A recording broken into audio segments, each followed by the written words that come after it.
Welcome back to Retirement Plain and Simplified. Today, we're tackling a topic that's going to affect almost every Canadian retirement saver: how to draw down your RRSPs or RRIFs, keeping more money in your pocket and less with CRA. We're going to transform uncertainty around RRSP drawdowns into a strategic, clear plan that puts you in control. Let's start by demystifying what we mean by an RRSP meltdown strategy. So when you're 71, your RRSP will be forced into a RIF, retirement income fund. And at 72, you'll have a minimum withdrawal that you need to pull from that account. Without a strategic withdrawal plan, your minimum withdrawals in your 70s could force you into taking withdrawals from your RIF in a higher tax bracket than today. A meltdown strategy puts you in control in determining how and when you withdraw funds from your RRSP, ultimately helping you limit your lifetime tax bill. Timing is a game changer when it comes to RRSP withdrawals. The goal is to find windows of opportunity where you can make withdrawals in lower tax brackets. For example, the years between your early retirement and taking government benefits could represent a great opportunity to start strategically withdrawing funds from your RRSP. So our first strategy focuses on making use of those lower tax income years at the start of your retirement. So let's say you were to retire at age 60, but you plan on deferring CPP until at least 65. That gives you a 5-year window where you're likely in a lower tax bracket where you can start strategically withdrawing from your RRSP in that lower tax period. For example, this works out not just to reduce your lifetime taxes, but also to provide flexibility. For example, this year we had a client actually who called in and he needed some money to buy a car. Now, when we started working with this client, they had all their money in RSPs. So they had been great savers. They deferred all that tax. When we started working with this client, they had compiled a rather large nest egg of RRSP investments for their retirement. They just decided to retire rather early at age 60, and their spouse was continuing to work until age 65. Her income was enough to support the family income needs. So what we did with the retired client is we actually started taking money from his RRSP, moving it over to max out tax-free savings accounts, and start to build up a non-registered investment account. So what I mean by flexibility is that this year, when the client called in and said, hey, I just purchased a car, I need some money, where am I going to take it from?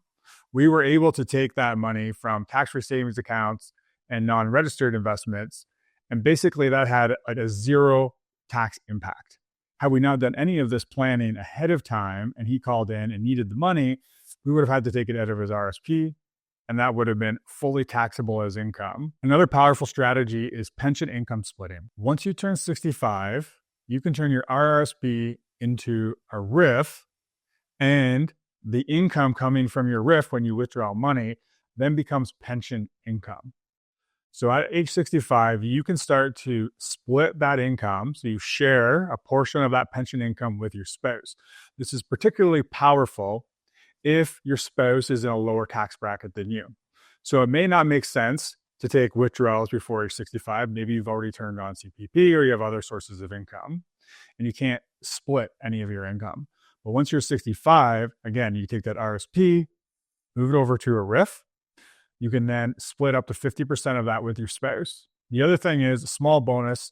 If you don't have any other pension income from a defined benefit plan, for example, then you also get a $2,000 pension credit for you and your spouse, which gets you roughly $2,000 each in tax-free income out of your RRSP or RIF. Another strategy for you, if you're charitably inclined and you're in a situation where you don't need the money coming out of your RIFs, once you're forced to start taking that money, you could use it and make offsetting charitable contributions. So in this scenario, you'll get charitable tax receipts that's going to offset that income. So again, this isn't for everybody, but if you are charitably inclined and you don't require the income in your retirement, this is a way to minimize that tax bill. We talked about the importance of timing when it comes to an RRSP meltdown strategy. We also talked about that window of opportunity if you retire at age 60 before benefits kick in at age 65. But this is where the power of timing your government benefits also becomes very powerful. By delaying your CPP, for example, until age 70, you'll increase that benefit from age 65 to 70 by 42%. And that's guaranteed income plus inflation for life. It also increases that window instead of just to age 65 up until age 70. So again, if you retired at age 60, you would have a 10-year window now where you're in a lower income tax bracket where you could be making these strategic withdrawals, which could ultimately reduce your lifetime tax and reduce taxes left on your estate when you pass away. Now, speaking about taxes on your estate, one of the things that often gets overlooked with RRSPs is the tax impact of the money that's left in there when you pass away.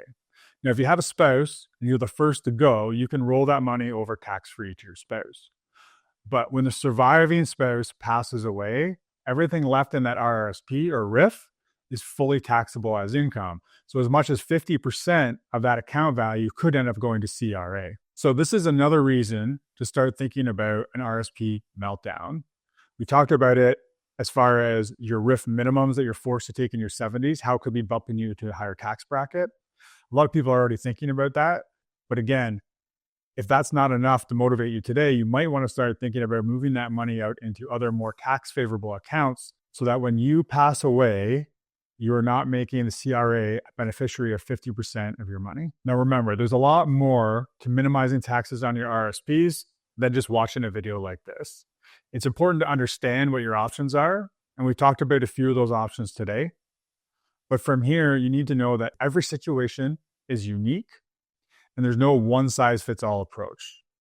So that's where planning comes in, and this should fit into a broader retirement plan. If you found any of these strategies helpful, be sure to subscribe, or if you have any questions, feel free to leave them in the comments and I'll be happy to get back to you.